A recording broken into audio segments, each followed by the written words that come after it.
Good morning students. Today we are going to study remaining part of chapter 10 reaching the age of adolescence. पिछले science के period में हमने adolescence and puberty के बारे में पढ़ लिया था. प्यूबर्टी के दौरान होने वाले बॉडी में जो चेंजेस हैं उसके बारे में भी पढ़ लिया था. और आज हम पढ़ेंगे role of hormones in completing the life history of insects and frog. मतलब इंसेक्ट्स एंड फ्रॉग के लाइफ में हॉर्मोन्स का क्या रोल है वो पढ़ेंगे. You have already learn about the life history of the silk moth and the frog. हम पहले ही सिल्क मोथ और फ्रॉग के लाइफ हिस्ट्री के बारे में पढ़ चुके हैं. The caterpillar has to pass through various stages to become an adult moth. Caterpillar को बहुत सारे स्टेजेस से होकर गुजरना पड़ता है, उसके बाद ही वो एक एडल्ट मोथ बनता है. Recall from class 7 the stages of the life history of the silk moth.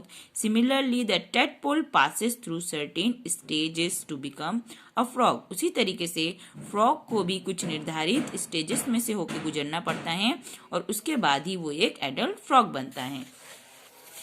The change from larva to adult is called metamorphosis. Larva से एडल्ट में चेंज होने का जो प्रोसेस है उसे हम क्या कहते हैं? Metamorphosis. Metamorphosis in insect is controlled by insect hormones.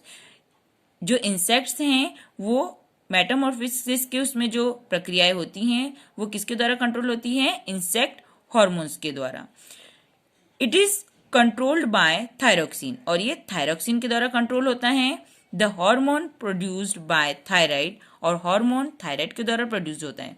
Thyroxine production require the presence of iodine in water. Thyroxine के प्रोडक्शन के लिए जरूरी है कि पानी में आयोडीन की पर्याप्त मात्रा हो. If the water in which the tadpole are growing does not contain sufficient iodine. जिस पानी में टेडपोल पनप रहा है अगर उसमें पर्याप्त मात्रा में आयोडीन नहीं है the tadpole cannot become adult. तो टेडपोल एडल्ट में चेंज नहीं होगा. नेक्स्ट है reproductive health. The physical and mental well-being of an individual is regarded as an individual's health. To keep the body healthy, every human being at any age need to have a balanced diet. किसी भी उम्र के व्यक्ति को healthy रहने के लिए एक संतुलित भोजन की आवश्यकता होती है जिसे हम बैलेंस डाइट कहते हैं. The person must also observe personal hygiene and undertake educate physical exercise. और उसी के साथ साथ हेल्दी रहने के लिए जरूरी है कि आप अपनी साफ सफाई का भी ध्यान दें और सही समय पर फिजिकल एक्सरसाइज भी करें, रेगुलरली करें.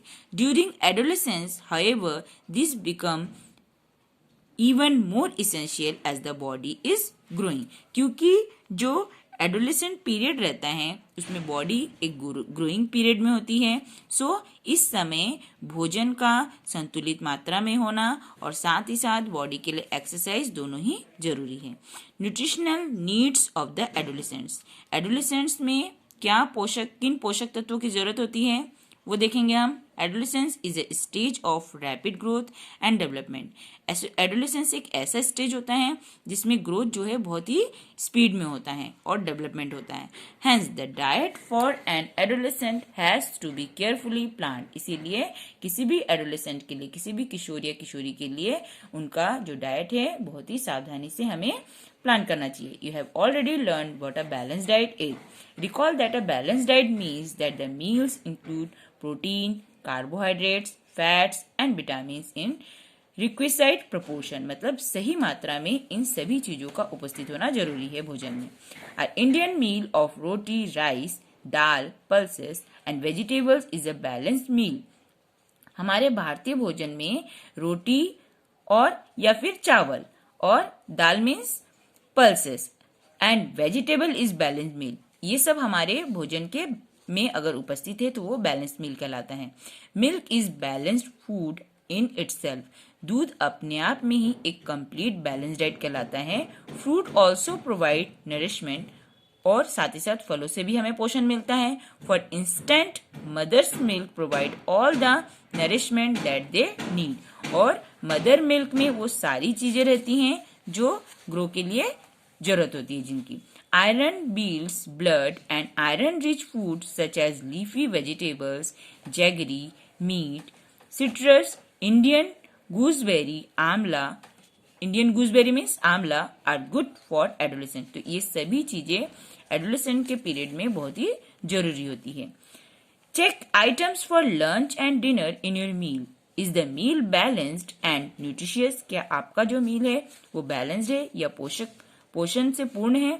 Does it include cereals which give energy and milk? क्या उसमें सभी तरीके के अनाज मौजूद हैं जो हमें पर्याप्त मात्रा में एनर्जी देते हैं?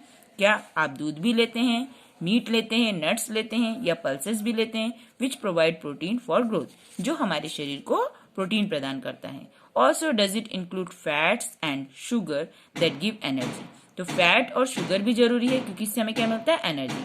What about fruit and vegetables which are protective food? Fruit and vegetables को हम क्या बोलते हैं? प्रोटेक्टिव फूड बोलते हैं। चिप्स एंड पैक्ड और tinned snacks though very tasty, ये सब हमें बहुत टेस्टी लगते हैं, जो चिप्स वगैरह होते हैं या कुरकुरे होते हैं, बहुत टेस्टी लगते हैं। Should never replace regular meal as they do not have adequate nutritional value. लेकिन आप खाने की चीजों को छोड़कर अगर सिर्फ इन्हीं चीजों को खाएंगे तो आपके शरीर को पर्याप्त मात्रा में पोषण नहीं मिलेगा। नेक्स्ट है personal hygiene. Everyone should have a bath at least once every day. हर व्यक्ति को प्रतिदिन एक बार स्नान करना चाहिए। It is more necessary for teenagers because the increased activity of sweat gland sometimes makes the body smelly. कभी कभी आपकी बॉडी में से पसीने की वजह से बहुत ज्यादा स्मेल आने लगती है, जर्म्स भी पनप सकते हैं बॉडी में पसीने की वजह से। दैट्स वाई आपको रेगुलरली नहाना चाहिए। All parts of the body should be washed and cleaned every day. Body के हर पार्ट को अच्छे से आपको क्लीन करना चाहिए।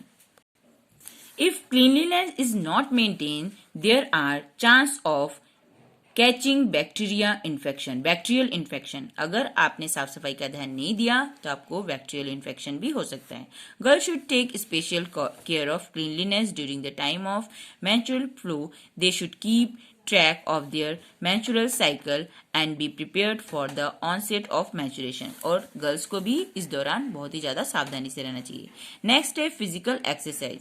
Walking and playing in fresh air keep the body fit and healthy. अगर आप रेगुलरली वॉक कर रहे हैं या खेल भी रहे हैं तो आपकी बॉडी को फ्रेश एयर मिलता है जिससे आपकी बॉडी फिट और हेल्दी रहती है। All young boys and girls should take walk, exercise and play outdoor games. आप पूरे टाइम मोबाइल के साथ बिजी रहते होंगे और अभी लॉकडाउन के टाइम तो और ज्यादा रहते हैं। दैट्स वाई हमें कुछ समय एक्सरसाइज के लिए देना चाहिए या फिर रेगुलरली वॉक करना चाहिए जिससे आप हेल्दी बने रहो। Most important thing, say no to drugs. Adolescence is a period of much activity in the body and mind, which is a normal part of growing up. So, do not feel confused or insecure if anybody suggests that you will get relief if you take some drugs. Just say no unless prescribed by the doctor. Adolescence के दौरान बच्चों के mind और body में एक स्थिरता नहीं बनती। दैट्स वाई वे बहुत ही इनसिक्योर फील करते हैं और कभी कभी इस कंडीशन में जो फ्रेंड्स होते हैं वो आपको गलत सजेशन देते हैं और कहते हैं कि आप तब रिलीफ महसूस करोगे जब आप किसी तरीके का ड्रग का सेवन करोगे। लेकिन बिना डॉक्टर के इस तरीके का कुछ नहीं करना चाहिए और आपको हमेशा ऐसे फ्रेंड्स को क्या कहना चाहिए? No. Drugs are addictive. If you take them once, you feel like taking them again and again. अगर आप एक बार ड्रग ले लेते हैं तो आपको बार बार लेने की इच्छा होती है। They harm the body in the long run. They ruin health and happiness. ये आपके हेल्थ और हैप्पीनेस दोनों को बर्बाद कर सकते हैं।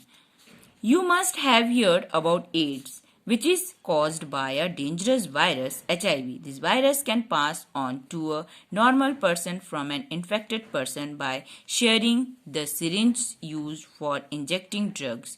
कभी कभी इंजेक्शंस के थ्रू जो ड्रग एक दूसरे लेते हैं तो एक व्यक्ति अगर HIV एड्स से ग्रसित है और उसका जो सिरिंज है अगर कोई हेल्दी व्यक्ति यूज करता है तो वो भी उससे इन्फेक्ट हो जाएगा। It can also be transmitted to an infant from the infected mother through her milk. कभी कभी अगर किसी मदर को HIV है तो उसके द्वारा दूध के सेवन से उनके बच्चे को भी ये बीमारी ट्रांसफर हो सकती है। The virus can also be transmitted through sexual contact with a person infected with HIV। तो आज हमने चैप्टर नंबर 10 फिनिश कर लिए हैं। आज आपको इस चैप्टर को एटलीस्ट 2 टाइम रीड करना है। नेक्स्ट पीरियड में हम इसके क्वेश्चन आंसर्स लिखेंगे।